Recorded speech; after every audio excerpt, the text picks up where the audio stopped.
Record 31, Side 1, Lesson number 31, the 31st lesson. Practical section.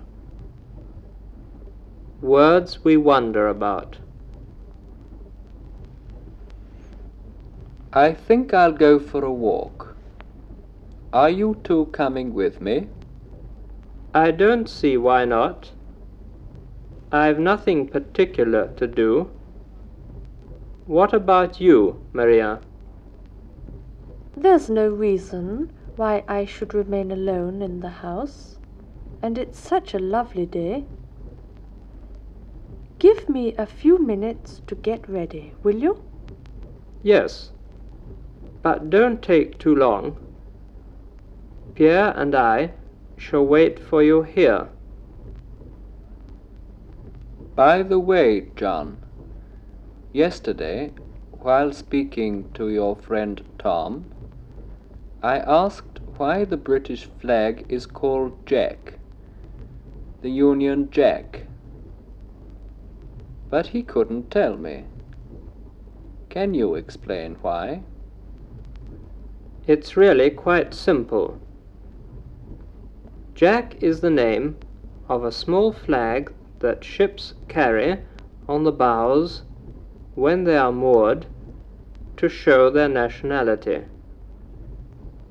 Since it incorporates the cross of St. George, along with those of St. Andrew and St. Patrick, respectively the patron saints of England, Scotland and Ireland, the flag should be called the Union flag. But the name Union Jack has become so popular that it will probably remain. Well, here I am. Didn't take long, did I? Not really. Let's go then, shall we? Yes. I hope we meet those friends of John's who were here on Sunday. You mean Ian and Pat, I suppose? Yes, but even if we don't, there are still a few questions I should like to ask. Queries, I think you say? Yes, that's right. What do you want to know? Not about the Union Jack, I hope. No, I know that already.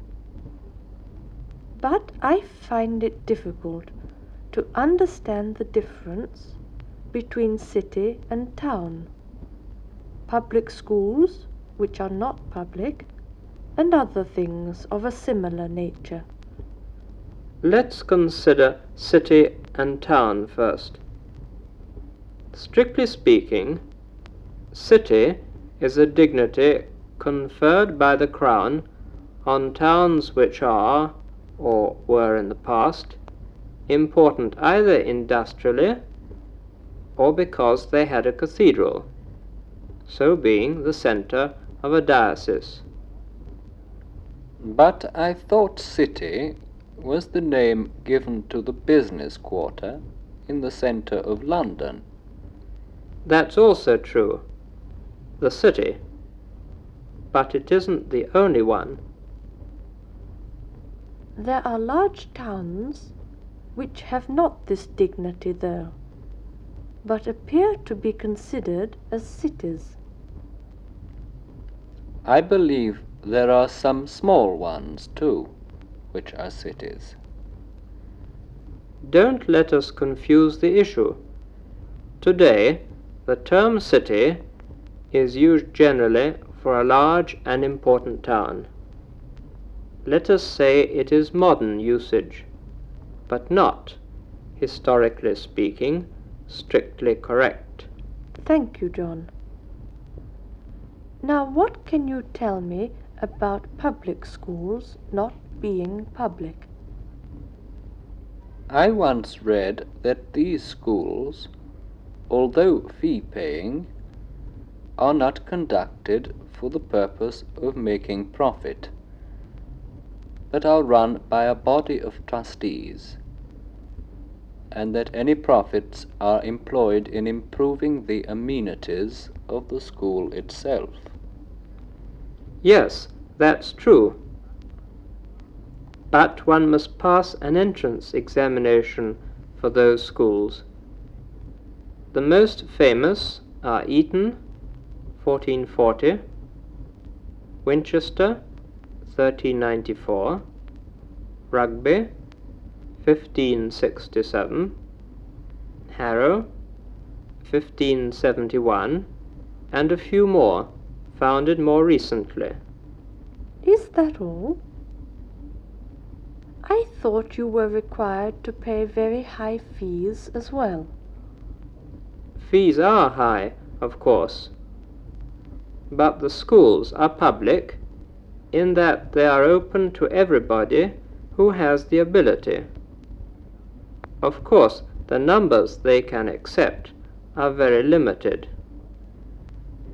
Are there no scholarships for the poorer students?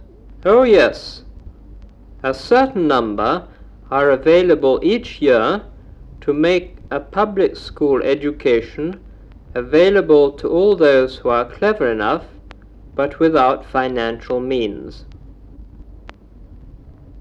Fine. That seems clear enough. Have you any problems like these, Pierre? Well, I suppose I have. But at the moment... Oh, tell me this, John. Why do people in this country call the day after Christmas Boxing Day? That doesn't mean they have boxing matches with each other. Christmas would be a sad time of the year if we were to end by fighting one another. Yes, I know that. I didn't imagine for a moment that people got so cross with one another after the pleasures of Christmas Day. John's only pulling your leg, Pierre. The explanation is quite simple.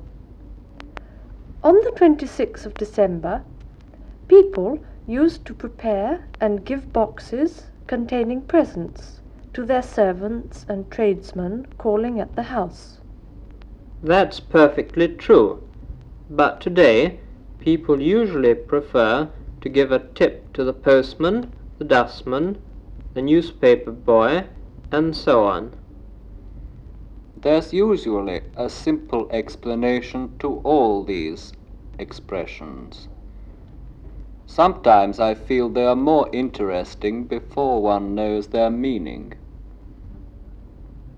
Sometimes that is so, but many expressions have real historical interest, and a good dictionary or encyclopedia will be found very useful in tracing their origins.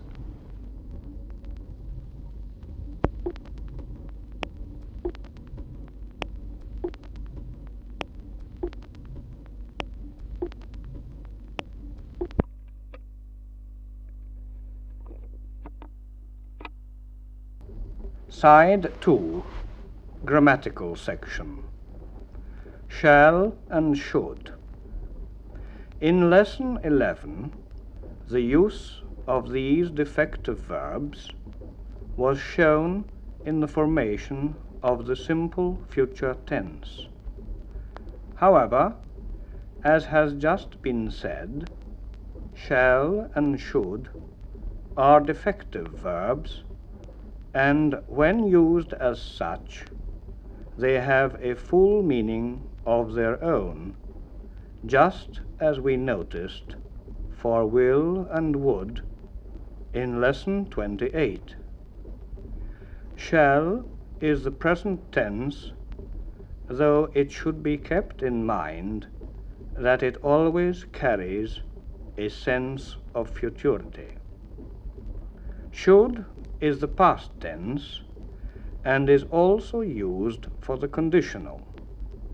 Shall, with the second and third persons, may be used to indicate the definite intention, promise, or command of the speaker. You shall do as I say. If you look after your little sister while I'm out, you shall have something from town. You shall go and see him.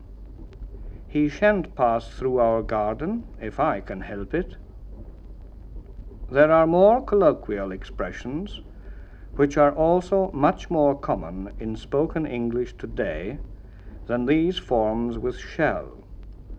This verb, used to express command, is more formal today, and is found mostly in documents of a legal or military nature. The commanding officer desires that all officers shall be present at the cocktail party for the distinguished visitor. Competitors shall be at the field 15 minutes before the start of the event in which they intend to participate.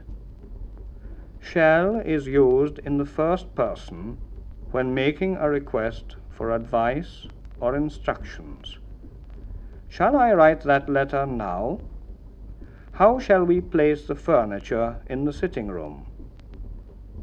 Should is used to give advice and expresses also the sense of obligation, though it is weaker than must. You should apologize for your mistake. You must apologize for your mistake. They shouldn't expect anyone to wait for an hour. They mustn't expect anyone to wait for an hour.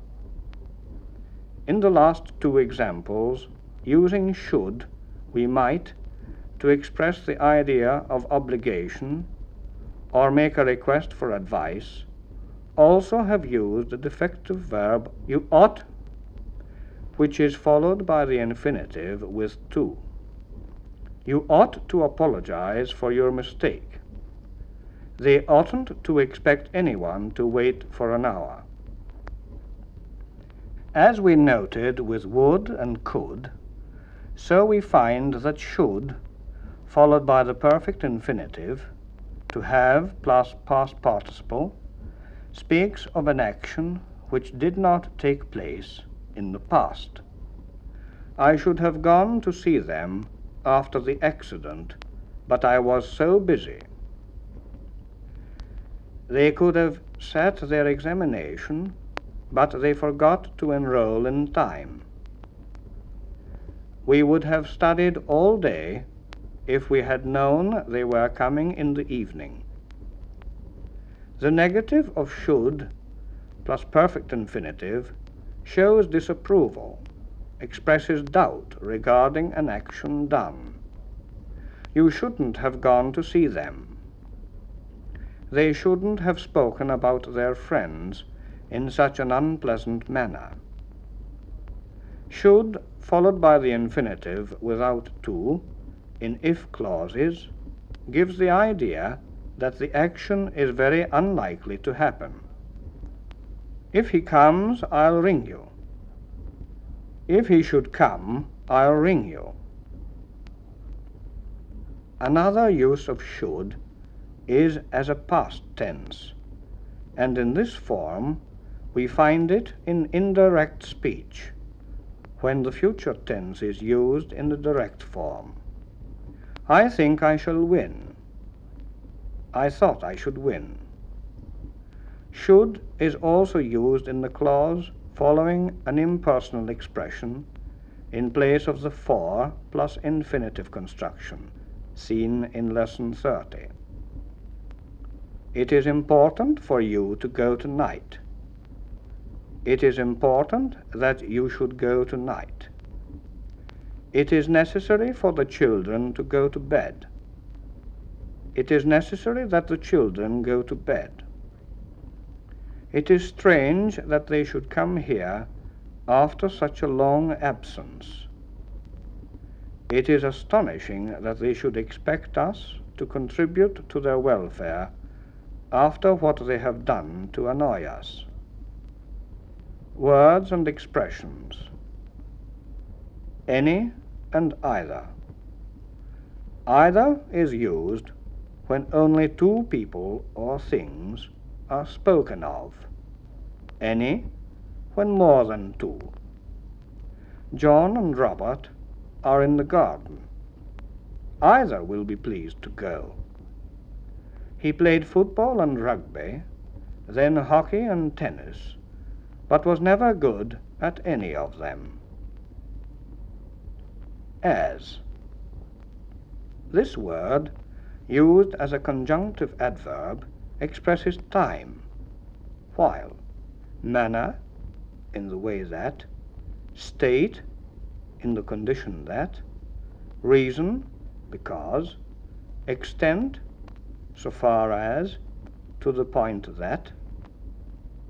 He waved goodbye as the train began to move. Always do your work as he did. You see it as they gave it to me. Cold as it is in winter, we cannot stay in bed. As or that is used after the same. Never use who or which. That is the same person as your brother pointed out to me yesterday. This book is the same as yours.